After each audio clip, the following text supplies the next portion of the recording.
young male hailing from Ernakulam presented with vomiting and abdominal pain since 1 day and fatigue, generalized weakness and dyspnea on exertion since 5 days. History of present illness. The patient was apparently asymptomatic 5 days back when he developed fatigue and generalized weakness. It was gradual in onset. It was also associated with reduced response and food intake. The patient also gives history of exertional breathlessness, which was insidious in onset. Initially, it was relieved with rest, but gradually it got associated with orthopnea and paroxysmal nocturnal dyspnea. And 1 day back, he developed multiple episodes of vomiting, which is non-projectile in nature and occurred shortly after intake of food. The vomitus contained mainly food particles and there was no hematemesis. It was accompanied by abdominal pain, which was acute in onset and was localized to the epigastric region. It was intermittent in nature and there was no radiation of pain. It got aggravated with intake of food and was not relieved on medication. It was also associated with dysphagia and constipation. The patient also gives a history of an episode of passage of black colored stools. There is no history of abdominal distension, loose stools, painful micturition or loss of appetite. There is no headache, loss of consciousness, altered sensorium, paresthesia, numbness or any other focal neurological deficit. There is no chest pain, palpitation or breathlessness. There is no cough or fever. Moving to past history, the patient is non-case of diabetes and hypertension and he had a history of cerebrovascular accident in March 2021.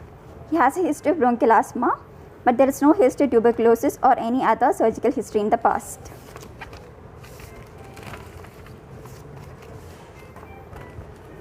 Drug history. The patient is on warfarin, olmesartan, ecospirin, clopidogrel, atorvastatin and metformin.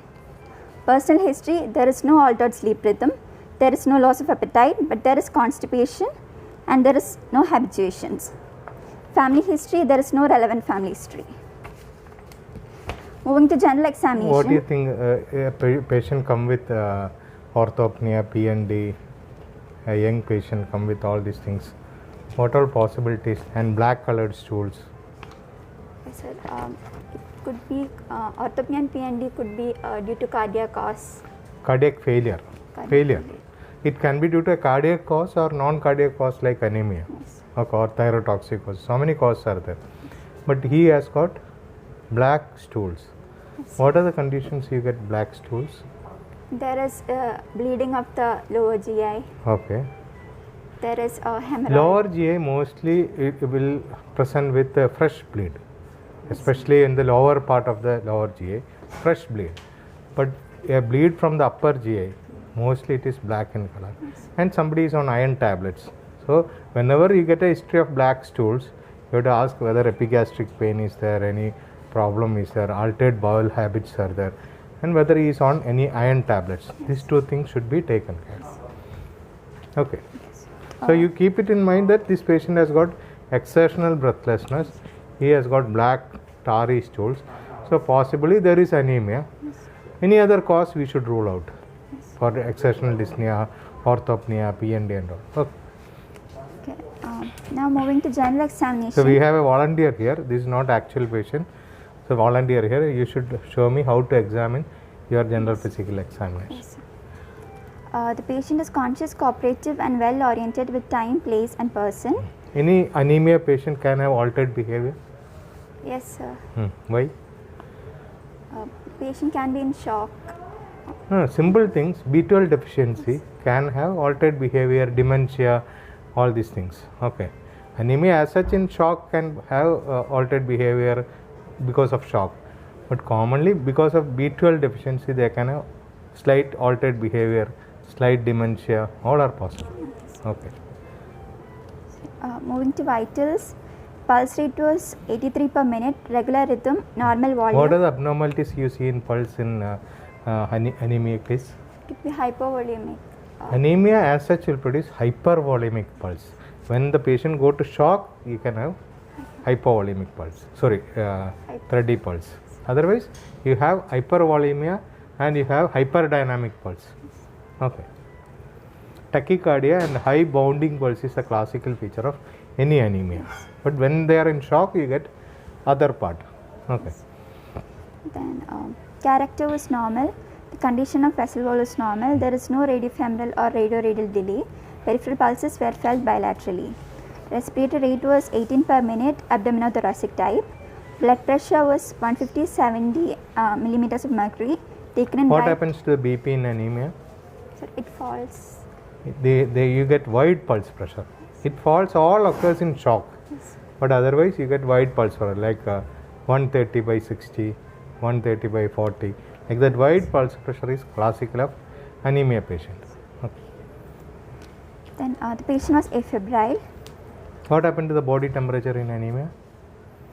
Again, body Reduces. temperature increases because your metabolism increases, but body is not getting adequate blood, means oxygenated blood. So the circulation will become more.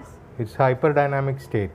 So slightly more feverish feeling most of the patients anemia can have. Okay. Patient had pallor. Okay. How do you examine pallor? So, What all areas you will examine? first we'll start with lower palpebral conjunctiva, oral mucosa, Okay. tongue, Okay.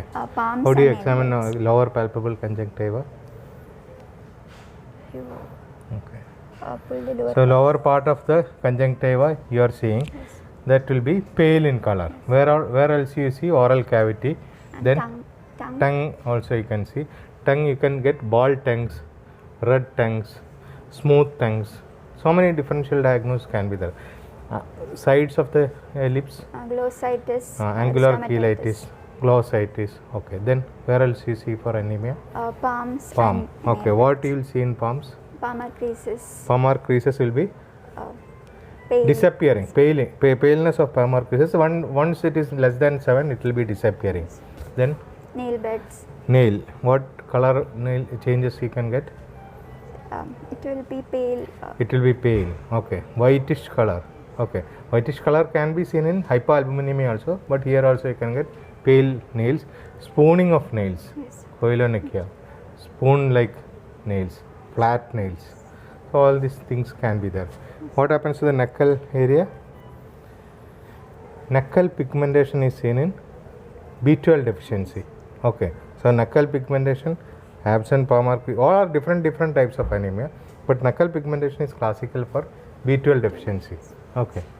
Then Then we'll check for icterus, icterus you get in hemolytic anemias, or patient who is having megaloblastic anemia, there also you can get slight icterus. Yes. Then cyanosis.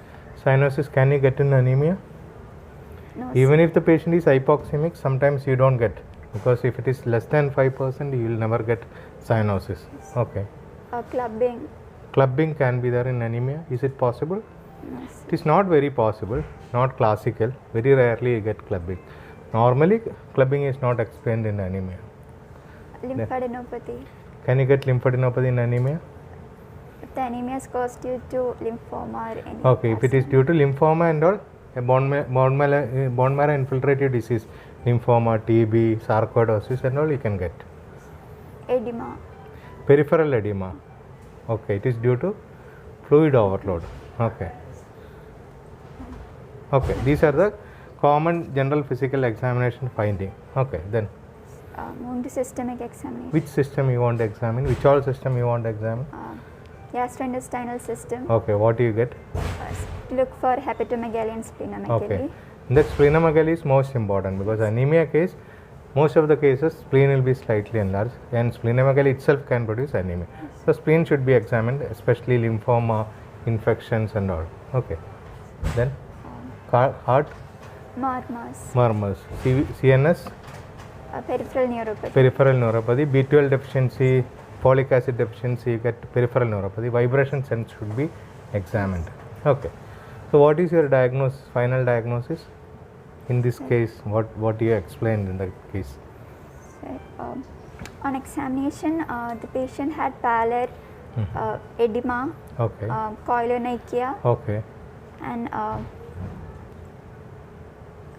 so my diagnosis is iron deficiency anemia. Okay, your diagnosis is anemia. So whenever we see a clinical case we can make a diagnosis of anemia. Okay, anemia in failure or not in failure. In failure means patient is having orthopnea, PND, elevated JVP, murmurs, S3, then you can tell in failure. This patient has got orthopnea, PND, so you can tell anemia in failure due to fluid overload. Okay, how to investigate this case? Hemoglobin. This patient has got, you should remember, anemia is there, stool is black in color, so mostly there is a possibility of blood losing from the GI tract. So you will take a history of whether the patient is on some drugs like aspirin, NSAIDs and all, then you have to investigate. So you have to ask for CBC. What is the CBC finding? Can you tell me? Sir, What is the HB percent? 9.7. 9.7. MCV, MCH is two important investigation. This. What is MCV and MCH? Sir, mean corpuscular volume, it is What is the finding you are getting? 82.8. 82 means low. Yes. Okay. So anemia is there, MCV is low. That means what? It's a small cell. Microcytic hypochromic anemia. Immediately you'll get all these things. So microcytic hypochromic. What is a common cause for microcytic hypochromic anemia? Iron deficiency. Iron deficiency. These patients fit everything into iron deficiency. Blood loss is there. You are getting microcytic anemia. Okay, next investigation. Iron, serum iron level. Serum iron level. What is the serum iron level? Is it low or high? Sir, it should be low. It's low. Then ferritin. Ferritin. Serum iron and ferritin. But he has got a black tarry stools. Ideally, you have to check for 3 stools. Stool examination for blood. Occult blood should be done. Okay. If everything is positive, you are finding out there is stool occult blood positive, iron deficiency anemia is there. What is the next investigation?